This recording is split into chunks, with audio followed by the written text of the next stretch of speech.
one thing that I pride myself on is that I pretty much never lie unless I'm lied to. So I'll repeat lies, but I don't lie. And the reason I don't lie is because I grew up super religious, and my mom always told me, if you lie, no one's ever going to know when to believe you. So when you always tell the truth, people will know that they can trust what you say. And so when I say that my neighbor threatened me with a gun, it was a veiled threat, but he still threatened to kill me with a gun. And then no one believes me, and that guy gets to keep his gun, and then I don't have a gun. So you put me in a dangerous situation when, like I've told you, like I get threatened a lot. It wasn't a lot. Why would I lie about that? I mean, I'm just saying, like, and why would, I mean, I've never had visual hallucinations, and I don't understand how no one trusts me on that. I think the truth is that the cops are that dirty in this town that if you're one of us, we're the Fae. I don't know if you guys are watching Carnival Row. I've always kind of thought of us as the Fae. We are people that have advanced technology that scares people that are in the know, and it scares them so much that they hate us and they envy us and they want to marry us and they want to do terrible things to us, and they think that we don't have the same rights as everyone else. And so I'm just saying, I very rarely lie. So when I tell you that I knew about the coronavirus being released at least in October, it might have been late September, but it was guaranteed by October that I knew that a biological weapon was being released. What I'm telling you is I'm telling the truth. And when I tell you that Pfizer is super dangerous and that a lot of people are going to die because of it, I don't know if I'm telling the truth. I'm just repeating what I said. But what I've also said is that I was told something in October. So when I was told that there's an expiration date on LSD, was that in my head? No, that was an actual person. Like a lot of things that are told to me by real people. Who told me? I don't even know. Honestly, it was that long ago. That was back when I was told that it costs a penny to manufacture a hit of LSD. So what I'm trying to tell you is this guy threatened to kill me, and no one cares about it because the cops in this town are rotten. They know exactly who they're messing with. They know exactly what the situation is, but they don't care. So there's this fence in my neighborhood that is like one part of it is collapsing. And I looked at it because I wanted to fix it and put it all back together. But I can't. You know why? Because they measured the fence posts that much off. And because the fence posts were installed wrong, they have to fix the entire fence now. So they're going to have to take down this entire massive fence because of one messed up section. And what I'm telling you is that the FBI as a whole is going to be looked on as a freaking terrorist organization because of one messed up section. But is it one messed up section? I'm pretty sure Waco's vicious. I still think they murdered my pastor. I still know that I got beat up and robbed at gunpoint because of them. I know what they're like. They will murder people. I mean, look what happened to the Branch Davidians. Did that have to do with us? Probably. I'm not 100% sure, but I wouldn't be surprised. What happened with the Branch Davidians is some feds got murdered. The feds got pissed, and what they did is they lit the Branch Davidian complex on fire, and as the Branch Davidians were trying to escape, they murdered them. They were shooting them from the outside. I saw a TV show on it, and like you can see flashes of gunshots coming from the outside while the building's on fire, because as people were trying to escape, the FBI was murdering them. And so, like, when I talk about the FBI and I say you guys are that fence, because should you even exist anymore? I'm pretty sure the DEA shouldn't exist more than anyone, because the DEA is like, dude, how many times have I been robbed in Colorado? Well, I got robbed by that guy with the scars all over his body. That was for like only like $200. I got robbed by this guy Callie for like probably about $1,000. I got robbed from my pack, and that had a computer and that had mushrooms in it, and it had some other stuff in it.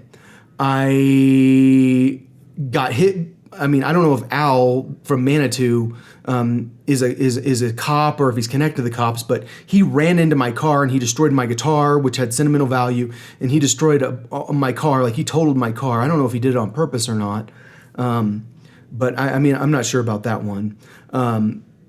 I got robbed of my guitar in Waco. That was like a over $1,000 guitar. That was a Tacoma pre-Fender buyout guitar with big fat abalone inlay. It was very handmade in Korea. It was a very nice parlor guitar with koa wood. I got robbed of a Takamine Santa Fe guitar after my hunger strike. I got robbed of 2 SM7B microphones. Well, one of them I actually received, but the preamp was broken, so I consider that you guys robbing me. How many other times have I been robbed? I don't know. Here's the thing. Like, when you aren't paying attention to the cops because you don't know they're there, you don't even notice all the bad things happening to you. Like when this guy beat me up randomly who was 26 years old, or they said he was 26 years old, and I was only 14. And I was sitting there watching TV. This guy I'd never met, pop! He starts wailing on me, beating the shit out of me. And then they told me, oh, he just got out of prison. That's why he beat you up. So that wasn't the only person I fought. I fought Squirrel too. I don't know if Squirrel was a cop, but he was definitely an adult and I was very young. I was 14, he was 18, but I was stronger than him. So sometimes what matters is that you're athletic, and a 14-year-old can beat up an 18-year-old. What I'm trying to say is, the cops in Colorado Springs are that fence. They need to all be gone. They need to be out of Colorado Springs. We need new cops. And I know what everyone's thinking. We can't have new cops come in. Yes, we can. Do you really think it'd be that difficult to convince police officers from other cities to move to Colorado Springs and take over these people's jobs? I'm pretty sure they'd love to live in Colorado Springs. Colorado Springs is a very nice city. Let's go to New Mexico and pick a bunch of cops from Albuquerque and from these small towns around Albuquerque.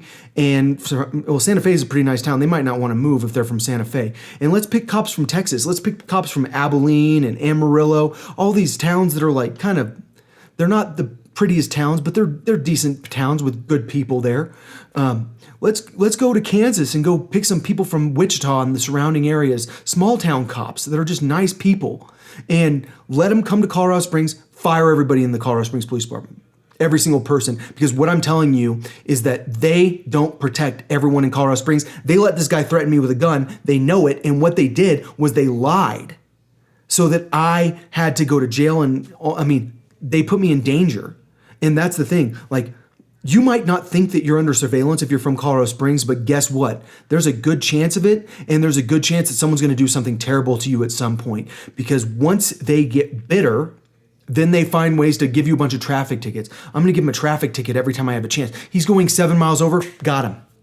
Like, they're always around waiting for you because that's what they've done to my brother. I'm just saying they hate my brother because sometimes my brother's an asshole, but more than anything, my brother's connected to my family, and so they hate this guy. And so anytime they have a chance to put him in jail, they're going to put him in jail, and when he's in jail, it's going to be a bad situation. So all I'm saying is I haven't lied about the coronavirus situation. I tell the truth even when it's difficult. The cops are liars, and something needs to be done about them. I think what needs to be done is they need to be sued more than anyone in the world, not just by me, but by a lot of us. And I think they have hurt me financially, not just by putting me in jail for absolutely nothing when I didn't even break the law. Because like that took a month out of my ability to make money, and it took a month out of my, or it took 2 weeks off of my campaign when I was running for president.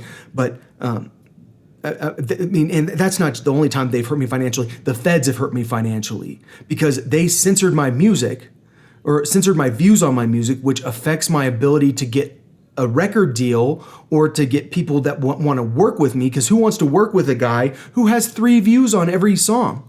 No one. No one wants to work with me because they assume I suck because my views say I suck. How can anyone have so few views? You must be the worst musician in the world. No, I'm getting censored.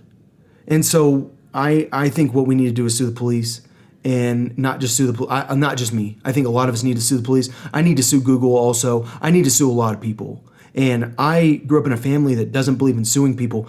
But when you have hurt me that bad financially, where I have to work on this computer that's not fast enough to do what I need to do, I have to use a camera that's HD when I should be shooting in 4K. I have to have my hard drive is always full. Every time I get on my computer, I have to delete something, and so like all I'm saying is, I think it's time to take down the police. And if you guys don't let me take down the police soon, I think the lawsuit's going to get bigger and bigger and bigger, because like once my actual views show up, once people find out how many people are actually viewing my videos, despite the censorship, I think my lawsuit's going to be worth like, I don't know how many millions, but a lot of millions, to the point that this city is not going to be able to afford to survive, and they're going to have to beg me to stop this, to not sue them for that much, because they're going to hurt me so bad financially that that's going to ruin the services in the city, and I'm going to have to make a decision. Do I want to let this city turn into a shit city, or do I want to lower the number on my lawsuit? Because I think this is going to turn bad. Because I'm telling you, Colorado Springs, Waco, those two places, vicious places. Other cities, they can be bad, but they're not like this one.